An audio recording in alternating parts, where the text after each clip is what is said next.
ഉത്തരാഖണ്ഡിലെ ഹരിദ്വാർ. മഹേന്ദ്ര ചൗഹാൻ പട്ടണത്തിലെ ഒരു കോൺട്രാക്ടറാണ്.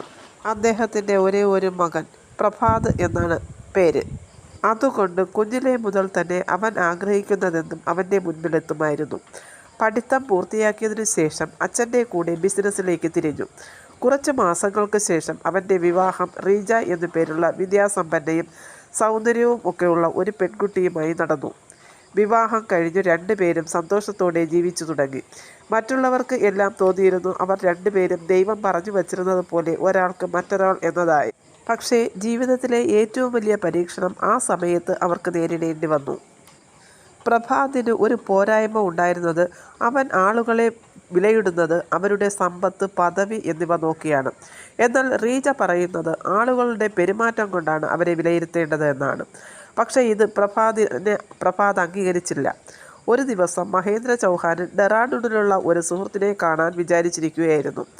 എന്നാൽ അദ്ദേഹത്തിൻ്റെ തിരക്ക് കാരണം പോകാൻ സാധിച്ചില്ല. പകരം പ്രഭാതിനെയും ഭാര്യ റീജയെയും പറഞ്ഞയച്ചു. രാവിലെ തന്നെ രണ്ടുപേരും കാറിൽ യാത്രയായി. കുറച്ചു ദൂരം പോയപ്പോൾ അവരുടെ കാർ ഒരു ചെറിയ റോഡ് പണി നടക്കുന്ന സ്ഥലത്തെത്തി. പതുക്കെ പോകവേ റോഡ് പണി ചെയ്യുന്ന പണിക്കാരിൽ ഒരാൾ അറിയാതെ പ്രഭാതിൻ്റെ കാർ പോകുന്ന വഴിയിൽ ട്രോളി നിർത്തി. പ്രഭാത് പെട്ടെന്ന് ദേഷ്യത്തോടെ കാറിൽ നിന്നിറങ്ങി ആ മനുഷ്യനെ വഴക്ക് പറഞ്ഞു. ഇത് കേട്ട് ആൾക്കാർ ഓടിക്കൂടി. വയസ്സായ ആൾ ഒന്നും പറയാതെ മാറി നിന്നു. റീജ കാറിൽ നിന്ന് ഇറങ്ങി പ്രഭാതിൻ്റെ അടുത്ത് വന്ന് പ്രഭാതിനെ വഴക്ക് പറഞ്ഞു. തെറ്റ് ആരുടെ ഭാഗത്തോ ആയിക്കോട്ടെ, പക്ഷേ ഇത്രയും പ്രായം ചെന്ന ഒരാളെ ഇങ്ങനെയൊന്നും പറയരുത്. എന്നാൽ പ്രഭാതിൻ്റെ ദേഷ്യം കുറയുന്നതിന് പകരം കൂടുകയാണുണ്ടായത്. അവൻ റീജയോട് പറഞ്ഞു, നീ ഈ ആൾക്കാരുടെ പക്ഷം പറയുന്നത് നിർത്തണം. ദാരിദ്ര്യമുണ്ടാകുന്നത് ആരുടെയും കുറ്റമല്ല. റീജ മറുപടി പറഞ്ഞു. പ്രഭാത് മറുപടി ഒന്നും പറയാതെ മിണ്ടാതെ ഇരുന്നു. കാർ പുറപ്പെട്ടു. യാത്ര തുടരവേ വീണ്ടും കാറിലിരുന്ന് രണ്ടുപേരും വഴക്കു തുടർന്നു. രണ്ടുപേരും അവരുടെ ഭാഗം ന്യായീകരിച്ചു കൊണ്ടിരുന്നു. കുറച്ചു ദൂരം പോയപ്പോൾ പ്രഭാത് ചിന്തിച്ചത് തൻ്റെ ഭാര്യ എപ്പോഴും തന്നെ മനസ്സിലാക്കാതെ മറ്റുള്ളവരുടെ പക്ഷം പിടിച്ച് എന്നെ ഒറ്റപ്പെടുത്തുന്നു എന്നായിരുന്നു. എന്നാൽ റീജ തൻ്റെ ഭർത്താവിനെ പറഞ്ഞു മനസ്സിലാക്കാനാണ് ശ്രമിച്ചത്. പ്രഭാത് കാർ ദേഷ്യത്തോടെ റോഡരികിൽ നിർത്തി. എന്നിട്ട് എന്നെ അനുസരിച്ചില്ല എങ്കിൽ ഇറങ്ങിപ്പോകാൻ പറഞ്ഞു. റീജയും വിട്ടുകൊടുത്തില്ല. പരസ്പരം ബഹുമാനമില്ല എങ്കിൽ ഇങ്ങനെ ജീവിക്കുന്നതിൽ അർത്ഥമില്ല. ഇരുവരും കുറച്ചു നേരം പരസ്പരം നോക്കി നിന്നു. പിന്നെ പ്രഭാത് കാർ എടുത്ത് മുന്നോട്ട് പോയി കഴിഞ്ഞപ്പോൾ പ്രഭാതിൻ്റെ മനസ്സ് അസ്വസ്ഥമായി. എന്നാലും അവന് റീജയെ തിരികെ വിളിക്കാൻ അവൻ്റെ ഈഗോ സമ്മതിച്ചില്ല. അതേസമയം റീജ കാറിൽ നിന്നും ഇറങ്ങി ആ റോഡിൽ നിന്നു. അവൾക്കറിയാവുന്ന ഒരാൾ പോലും അവിടെ ഉണ്ടായിരുന്നില്ല. റീജ കുറച്ചു നേരം അവിടെ തന്നെ നിന്നു. അവളുടെ മനസ്സിൽ എങ്ങനെയെങ്കിലും വീട്ടിൽ പോകണമെന്ന ഒരു ചിന്ത മാത്രമായിരുന്നു. എന്നാൽ പിന്നീട് അവൾ മാറി ചിന്തിച്ചു. ഇന്ന് എന്നെ വഴിയിൽ ഇറക്കി വിട്ടു. ഞാൻ ഇപ്പോൾ വീട്ടിൽ പോയാൽ നാളെയും ഇത് ആവർത്തിക്കും. പതിയെ വൈകുന്നേരമായി. റോഡിലെ വാഹന ഗതാഗതം കുറഞ്ഞു. സന്ധ്യയാകാൻ തുടങ്ങി. കാലാവസ്ഥയും മാറി തുടങ്ങി. ചാറ്റൽ മഴ തുടങ്ങി. റീജ ഒറ്റയ്ക്ക് റോഡരികിൽ ഒരു മരത്തിൻ്റെ കീഴിൽ തന്നെ നിന്നു.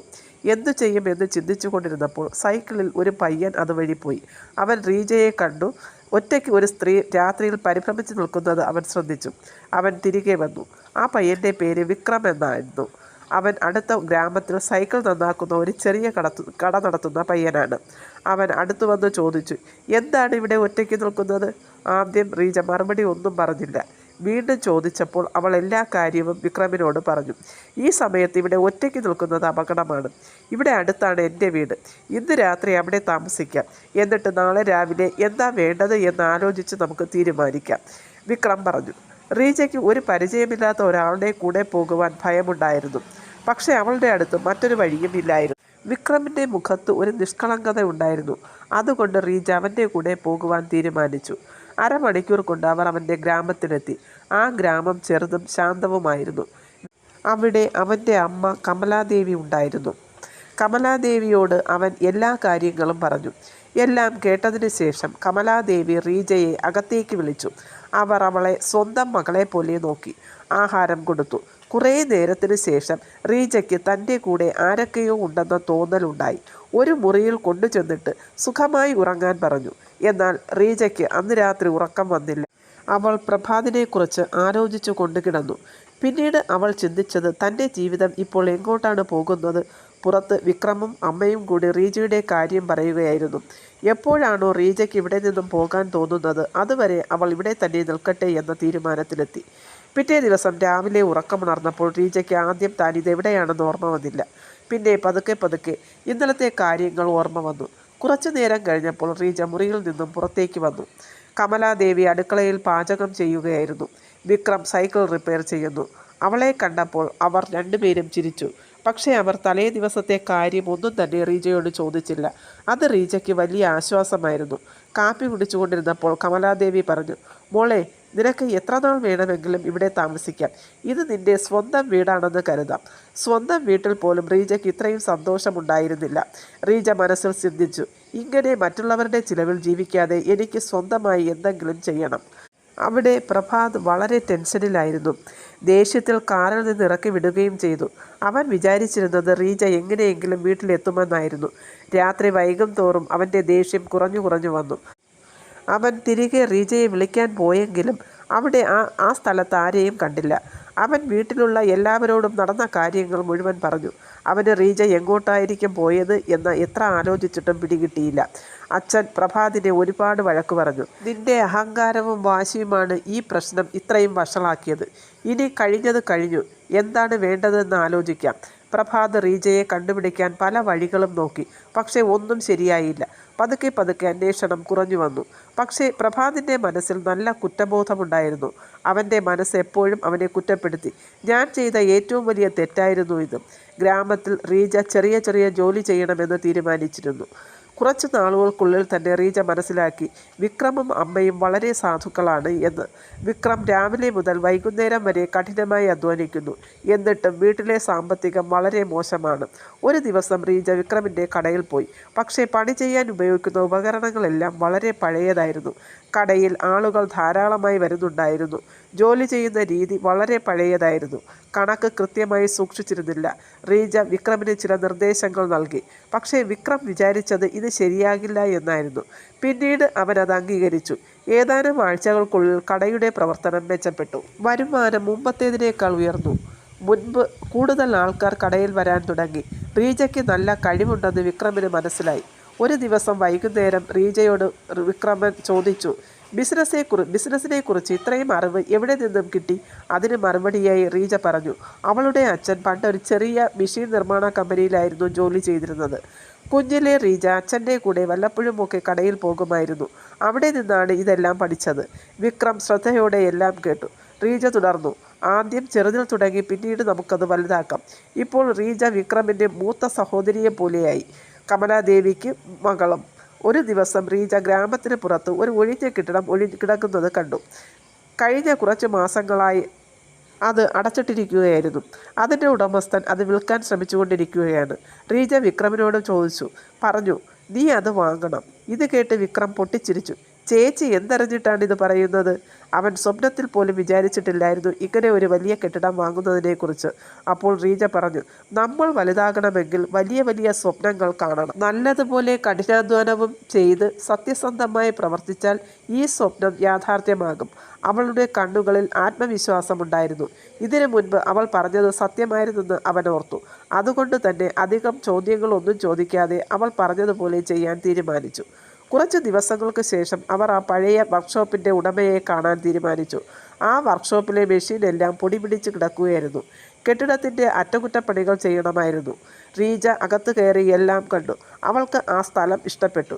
ഈ സ്ഥലം വാങ്ങിയാൽ അവൻ്റെ ജീവിതം മാറുമെന്ന് റീജയ്ക്ക് മനസ്സിലായി. പക്ഷേ വിക്രം നിശബ്ദനായി മാറി നിന്നു. കാരണം അവൻ്റെ കയ്യിൽ വളരെ കുറച്ച് പൈസ മാത്രമേ ഉണ്ടായിരുന്നുള്ളൂ. അത്രയും വലിയ റിസ്ക് എടുക്കുന്നത് എളുപ്പമുള്ള കാര്യമല്ലായിരുന്നു. എന്നാൽ ജീവിതത്തിൽ ഇതുപോലുള്ള അവസരങ്ങൾ എപ്പോഴും വരില്ലെന്നും അവനറിയാം. അന്ന് വൈകുന്നേരം രണ്ടുപേരും വീട്ടിലേക്ക് വന്നു. ആഹാരമെല്ലാം കഴിച്ചതിന് ശേഷം കമലാദേവിയോട് കാര്യങ്ങളെല്ലാം പറഞ്ഞു.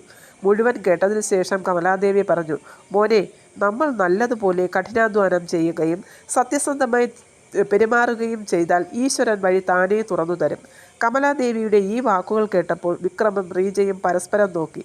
അവർ അപ്പോൾ തൻ്റെ ജീവിതത്തിലെ ഏറ്റവും വലിയ തീരുമാനമെടുത്തു.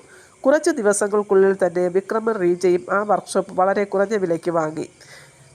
തൻ്റെ കയ്യിലുണ്ടായിരുന്ന പൈസയും ആ വീട് പണയം വെച്ച് ബാക്കി പൈസയും ചേർത്തപ്പോൾ വാങ്ങാൻ പറ്റി. കമലാദേവി ഒരു മടിയും കൂടാതെ എല്ലാത്തിനും ഒപ്പം നിന്നു. അങ്ങനെ ആ വലിയ വർക്ക്ഷോപ്പ് അവൻ്റെ സ്വന്തമായി. ഉത്സാഹത്തോടെ തന്നെ അവൻ അവിടെ ജോലി ചെയ്തു. അടുത്ത കുറച്ച് മാസങ്ങൾ പരീക്ഷണം നിറഞ്ഞതായിരുന്നു. രാവിലെ മുതൽ രാത്രി വരെ പണി ചെയ്യും. ചില സമയത്ത് ഉപഭോക്താക്കളെ അന്വേഷിച്ചു നടക്കും. മാസാവസാനമാകുമ്പോൾ വളരെ കുറച്ച് പൈസ മാത്രമേ കയ്യിൽ കാണുകയുള്ളൂ. പക്ഷേ അവൻ ഒട്ടും തളർന്നില്ല. പുതിയ ഓർഡറുകൾ നേടിയെടുക്കാൻ അവൻ ഒരുപാട് കഷ്ടപ്പെട്ടു. റീജയുടെ ബുദ്ധിയും വിക്രമിൻ്റെ സത്യസന്ധതയും കൂടിയായപ്പോൾ പതുക്കെ എല്ലാം ശരിയായി വന്നു. ഓരോ ഓർഡറുകളും കിട്ടാൻ തുടങ്ങി. വർക്ക്ഷോപ്പിൽ 5 പേരായിരുന്നു ആദ്യമുണ്ടായിരുന്നത്. പിന്നീട് 10, 15, 20 ഇങ്ങനെ വളരാൻ തുടങ്ങി. വർക്ക്ഷോപ്പിലെ മെഷീൻ്റെ ശബ്ദം കേൾക്കുമ്പോൾ കമലാദേവിയുടെ കണ്ണുകളിൽ അഭിമാനം വളരുന്നുണ്ടായിരുന്നു. ഈശ്വരൻ തൻ്റെ മകൻ്റെയും മകളുടെയും കഠിനാധ്വാനത്തിന് ഫലം തന്നു തുടങ്ങിയെന്ന് വിശ്വസിച്ചു. അവിടെ ഹരിദ്വാറിൽ പ്രഭാതിൻ്റെ ജീവിതം വേറെ ഏതൊക്കെയോ വഴികളിൽ സഞ്ചരിക്കാൻ തുടങ്ങി. റീജയെ വഴിയിൽ ഇറക്കിവിട്ട് കുറച്ചു നാളുകൾ കഴിഞ്ഞപ്പോൾ അച്ഛൻ മഹേന്ദ്ര ചൗഹാൻ്റെ ആരോഗ്യം വളരെ മോശമായി. എല്ലാം പ്രഭാതിനെ ഏൽപ്പിക്കുകയും ചെയ്തു. പക്ഷേ ബിസിനസ് നടത്തുക എന്നത് പ്രഭാതിനെ സംബന്ധിച്ച് എളുപ്പമുള്ള കാര്യമല്ലായിരുന്നു. അനുഭവക്കുറവും തെറ്റായ തീരുമാനങ്ങളും ക്രമേണ ബിസിനസ് നഷ്ടത്തിലേക്ക് കൊണ്ടുപോയി. കുറച്ചു ദിവസങ്ങൾ കഴിഞ്ഞപ്പോൾ മഹേന്ദ്ര ചൗഹാൻ ഈ ലോകത്തിൽ നിന്നും യാത്രയായി. അച്ഛൻ്റെ മരണവും ബിസിനസ്സിൻ്റെ നഷ്ടവും പ്രഭാതിനെ ഒരു വല്ലാത്ത അവസ്ഥയിൽ കൊണ്ടെത്തിച്ചു. പ്രഭാത് കഠിനമായി പരിശ്രമിച്ചെങ്കിലും കടങ്ങൾ കൂടുന്നതല്ലാതെ കുറയുന്നില്ലായിരുന്നു. വസ്തുവകകളെല്ലാം വിൽക്കാൻ തുടങ്ങി. ഒരു കാലത്ത് ഏറ്റവും വലിയ സമ്പന്ന കുടുംബമായവർ ഇന്ന് കടക്കണിയിൽപ്പെട്ടു. എല്ലാം നഷ്ടമായി. പ്രഭാതിൻ്റെ അമ്മയും ഒരു രോഗിയായി. ചികിത്സാ ചിലവുകൾ കൂടി വന്നു. വരുമാനം ഏതാണ്ട് നിലച്ചു. പ്രഭാതിന് രാത്രിയിൽ ഉറക്കമില്ലാതായി. അപ്പോഴും അവൻ റീജയെക്കുറിച്ച് ആലോചിച്ചു. അന്ന് ദേഷ്യത്തിൽ അവളെ കാറിൽ നിന്ന് ഇറക്കി വിട്ടില്ലായിരുന്നു എങ്കിൽ തൻ്റെ ജീവിതം ഒരുപക്ഷെ ഇങ്ങനെ ആകില്ലായിരുന്നു. അതേസമയം റീജ വിക്രമിൻ്റെ കഠിനാധ്വാനത്തിൻ്റെ ഫലം ആസ്വദിക്കുകയായിരുന്നു. ഏകദേശം 3-4 വർഷങ്ങൾ കൊണ്ട് തന്നെ ആ ചെറിയ വർക്ക്ഷോപ്പ് ഇപ്പോൾ ഒരു നല്ല കമ്പനിയായി മാറി. അവിടെ നിർമ്മിച്ച പല മെഷീൻ പാർട്സും പല നഗരങ്ങളിലേക്ക് കയറ്റി അയച്ചു തുടങ്ങി. വിക്രം നിർമ്മാണത്തിൻ്റെ മേൽനോട്ടം വഹിച്ചപ്പോൾ റീജ കമ്പനിയുടെ പ്രവർത്തനങ്ങൾ നിയന്ത്രിച്ചു. അവർ 2 പേരും ബിസിനസ്സിൽ പുതിയ ഉയരങ്ങളിലെത്തിച്ചു. എന്നാൽ റീജയ്ക്ക് ഇപ്പോഴും അവളുടെ ഹൃദയത്തിൽ വല്ലാത്ത ഒരു ശൂന്യത അനുഭവപ്പെടുമായിരുന്നു. രാത്രിയിൽ അവൾ ടെറസിൻ്റെ മുകളിലിരുന്നു തൻ്റെ ഭൂതകാലത്തെ പറ്റിയും വിക്രം തന്നോട് ചെയ്ത തെറ്റിനെക്കുറിച്ചും ഓർമ്മിക്കും. അതോടൊപ്പം തന്നെ ആ നല്ല ദിവസങ്ങളും ഓർമ്മയിലെത്തും. അവൻ ഇപ്പോൾ എവിടെയായിരിക്കും, എന്തു ചെയ്യുകയായിരിക്കും? ഇതൊക്കെ അവളുടെ മനസ്സിൽ കൂടി കടന്നു പോകും. പെട്ടെന്ന് തന്നെ റീജ തൻ്റെ മനസ്സിനെ വർത്തമാനകാലത്തിലേക്ക് കൊണ്ടുവരും. റീജയുടെ മനസ്സിൽ ഇപ്പോഴും ഉത്തരം ലഭിക്കാത്ത ചോദ്യങ്ങളുണ്ടെന്ന് വിക്രം മനസ്സിലാക്കി. എന്നാൽ അവൻ അതിനെക്കുറിച്ച് ഒന്നും ചോദിച്ചില്ല. കമ്പനിക്ക് പുതിയ ജീവനക്കാരെ ആവശ്യമായി വന്നു. സോഷ്യൽ മീഡിയ വഴി പരസ്യം ചെയ്തു. ഇൻ്റർവ്യൂ തീയതിയും തീരുമാനിച്ചു. അന്ന് രാവിലെ തന്നെ ഒരുപാട് ഉദ്യോഗാർത്ഥികൾ ഇൻ്റർവ്യൂവിൽ പങ്കെടുക്കുവാൻ രാവിലെ തന്നെ എത്തി.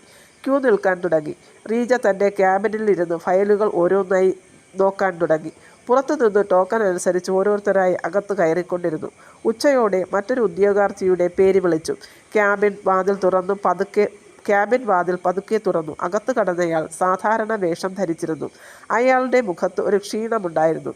ഇൻ്റർവ്യൂ ചെയ്യുന്ന ആളുടെ മുഖത്ത് നോക്കിയപ്പോൾ അവൻ അറിയാതെ നിന്നുപോയി. കാരണം മറുവശത്ത് കസേരയിൽ ഇരിക്കുന്നത് റീജയായിരുന്നു. 2 പേരും പരസ്പരം കണ്ടു. കുറച്ചു നേരം 2 പേരും നിശ്ചലരായി. 4 വർഷത്തിനു ശേഷം ആദ്യമായി അവർ 2 പേരും പരസ്പരം കാണുകയായിരുന്നു. കുറച്ചു നേരം 2 പേരും നിശ്ചലരായി. 4 വർഷത്തിനു ശേഷം ആദ്യമായി അവർ 2 പേരും പരസ്പരം കാണുകയായിരുന്നു. ആരും ഒരു വാക്കുപോലും മിണ്ടിയില്ല. ഒടുവിൽ റീജ തന്നെ പ്രഭാതിനോട് ഇരിക്കാൻ പറഞ്ഞു. പ്രഭാത് പതുക്കെ അടുത്തു കിടന്ന കസേരയിലിരുന്നു. കയ്യിലിരുന്ന ഫയൽ റീജയുടെ കയ്യിൽ കൊടുത്തു. റീജ ഫയൽ നോക്കിയിട്ട് ഔപചാരികമായി ചില ചോദ്യങ്ങൾ ചോദിച്ചു. എന്നാൽ പ്രഭാതിൻ്റെ ശ്രദ്ധ അവിടെയെങ്ങുമല്ലായിരുന്നു. പ്രഭാത് റീജയോട് ചോദിച്ചു, റീജ, എനിക്ക് ഈ ജോലി കിട്ടുമോ ഇല്ലയോ എന്നറിയില്ല. എനിക്ക് മറ്റൊരു കാര്യം കൂടി പറയണം. അന്ന് ഞാൻ നിന്നോടൊരു വലിയ തെറ്റ് ചെയ്തു. അതിന് ഞാൻ ക്ഷമ ചോദിക്കുന്നു. റീജ ഒന്നും മിണ്ടിയില്ല. അവൻ പറയുന്നത് എല്ലാം കേട്ടുകൊണ്ടിരുന്നു. അവസാനം അവൾ ഇത്രയും കൂടി പറഞ്ഞു, നിനക്ക് ഇപ്പോൾ ഈ ജോലി വളരെ ആവശ്യമാണ് എങ്കിൽ നാളെ തന്നെ ജോയിൻ ചെയ്തോളൂ. ബാക്കി കാര്യങ്ങൾ പിന്നെ സംസാരിക്കാം. പ്രഭാത് പിറ്റേ ദിവസം തന്നെ ജോലിയിൽ പ്രവേശിച്ചു. പക്ഷെ ഒരിക്കലും അവൻ പഴയ വ്യക്തിത്വം കാണിക്കാൻ ശ്രമിച്ചില്ല. മറ്റുള്ള ജോലിക്കാരെ പോലെ തന്നെ അവനും കൃത്യസമയത്ത് വരും, കൃത്യമായി ജോലി ചെയ്യും, മിണ്ടാതെ വീട്ടിൽ പോകും. ക്രമേണ അവൻ്റെ പെരുമാറ്റം എല്ലാവർക്കും ഇഷ്ടപ്പെട്ടു തുടങ്ങി. 4 വർഷം മുൻപുള്ള ആ അഹങ്കാരിയായ ചെറുപ്പക്കാരനല്ല ഇതെന്ന് റീജയ്ക്ക് മനസ്സിലായി. ജീവിതം എന്താണെന്ന അനുഭവത്തിലൂടെ അവൻ പഠിച്ചിരുന്നു. അവൻ ചെയ്ത തെറ്റിന് പശ്ചാത്തപിക്കുന്നുണ്ടായിരുന്നു. ഒരു ദിവസം റീജ അവനോട് അമ്മയെക്കുറിച്ച് ചോദിച്ചു. പ്രഭാത് പറഞ്ഞു, അമ്മ ഇപ്പോൾ രോഗിയായി കിടപ്പിലാണ്. മരുന്ന് വാങ്ങാൻ കാശ് ഒരുപാട് വേണം. അതുകൊണ്ടാണ് ജോലി അന്വേഷിച്ചിറങ്ങിയത്. ഇത് കേട്ടപ്പോൾ റീജയ്ക്ക് ഭയങ്കര വിഷമമായി.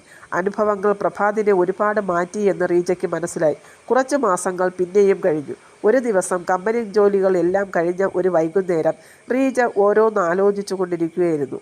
ആ സമയം വിക്രം അവിടെ വന്നു. വിക്രം പുഞ്ചിരിയോടെ ചോദിച്ചു, ചേച്ചി, ഇപ്പോഴും ചേച്ചിക്ക് പ്രഭാതിനെ മറക്കാൻ കഴിയുന്നില്ല അല്ലേ? മറക്കണമെന്ന് ആഗ്രഹമുണ്ട്, പക്ഷെ സാധിക്കുന്നില്ല. വിക്രം പറഞ്ഞു, മനുഷ്യർക്ക് തെറ്റ് പറ്റുക സ്വാഭാവികം.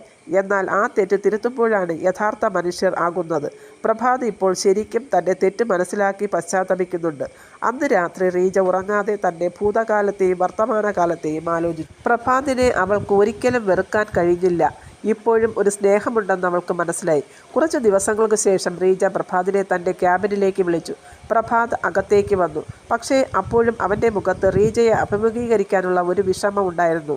റീജ അവനെ നോക്കി പറഞ്ഞു, അന്നത്തെ ആ ദിവസം നമ്മളിൽ ആരെങ്കിലും ഒരാൾ ക്ഷമിച്ചിരുന്നു എങ്കിൽ നമ്മുടെ ജീവിതം ഒരുപക്ഷെ ഇങ്ങനെയാകുമായിരുന്നില്ല. അത് നിന്റെ മാത്രം തെറ്റല്ലായിരുന്നു. ഞാനും എൻ്റെ വാശിയിൽ ഉറച്ചു നിന്നു. പ്രഭാത് ഉടനെ പറഞ്ഞു, ഇല്ല റീജ, ഏറ്റവും വലിയ തെറ്റ് എൻ്റെ ഭാഗത്താണ്. ആരുമില്ലാത്ത ആ സ്ഥലത്ത് നിന്നെ ഇറക്കി വിടരുതായിരുന്നു. ഭൂതകാലത്തെ തെറ്റ് തിരുത്താൻ കഴിയില്ലെങ്കിൽ ഭാവി കാലത്തിൽ ഒരു അവസരം നൽകാൻ പറ്റുമോ? പ്രഭാത് അത്ഭുതത്തോടെ അവളെ നോക്കി. അവൻ്റെ കണ്ണുകളിൽ ഒരു പ്രതീക്ഷ ഉണ്ടായിരുന്നു. റീജ തൻ്റെ തീരുമാനത്തെക്കുറിച്ച് വിക്രമിനോടും കമലാദേവിയോടും പറഞ്ഞപ്പോൾ പ്രതീക്ഷയുടെ ഒരു തിളക്കം കാണാമായിരുന്നു. രണ്ടുപേരും വളരെ സന്തോഷത്തിലായിരുന്നു. വിക്രം പറഞ്ഞു, ഒരു സഹോദരൻ എന്ന നിലയിൽ എനിക്ക് ഒരു സന്തോഷം അനുഭവപ്പെടുന്നു. കുറച്ചു ദിവസങ്ങൾ കഴിഞ്ഞപ്പോൾ രണ്ട് കുടുംബങ്ങളുടെ സാന്നിധ്യത്തിൽ അവർ വീണ്ടും ഒന്നായി. 4 വർഷം മുൻപ് കോപവും അഹങ്കാരവും തെറ്റിദ്ധാരണയും കൊണ്ട് മുറിഞ്ഞുപോയ ആ ബന്ധം ഇപ്പോൾ നാട്യമോ അഹങ്കാരമോ ഒന്നുമില്ലാതെ വളരെ ലളിതമായ ചടങ്ങിൽ പ്രഭാതും റീജയും വീണ്ടും പരസ്പരം കൈകോർത്തു പിടിച്ചു ഒരു തുടക്കം കുറിക്കാൻ തീരുമാനിച്ചു. ചടങ്ങുകൾ കഴിഞ്ഞപ്പോൾ കമലാദേവിയുടെ കണ്ണുകളിൽ നിന്ന് സന്തോഷത്തിൻ്റെ കണ്ണുനീർ വന്നു. വിക്രമിൻ്റെ മുഖത്തും വളരെ സന്തോഷമായിരുന്നു. പ്രഭാത് സന്തോഷത്തോടെയും ഉത്സാഹത്തോടെയും കമ്പനിയിൽ ജോലി തുടർന്നു. പ്രഭാതിൻ്റെ അമ്മയുടെ ചികിത്സ മുടക്കം വരാതെ തുടർന്നു. ഇപ്പോൾ അവരുടെ ആരോഗ്യം മെച്ചപ്പെട്ടു. ഒരു വ്യക്തിയുടെ വ്യക്തിത്വം നിർണ്ണയിക്കുന്നത് അവൻ്റെ സമ്പത്തല്ല എന്ന് പ്രഭാത് മനസ്സിലാക്കി. എല്ലാ തെറ്റിനും സ്ഥിരമായ ശിക്ഷ അർഹിക്കുന്നില്ല എന്ന് റീജയ്ക്കും മനസ്സിലായി. അങ്ങനെ അവർ വീണ്ടും പുതിയ ഒരു ജീവിതം ആരംഭിച്ചു. സ്നേഹത്തേക്കാൾ ബഹുമാനത്തിലും വിശ്വാസത്തിലും അധിഷ്ഠിതമായ ബന്ധത്തിലാണ് ജീവിതം എന്ന് മനസ്സിലാക്കി. കോപത്തിൽ എടുക്കുന്ന ഒരു തീരുമാനം ജീവിതകാലം മുഴുവൻ വേദനയിലേക്ക് നയിക്കുമെന്ന് നമ്മൾ മനസ്സിലാക്കണം.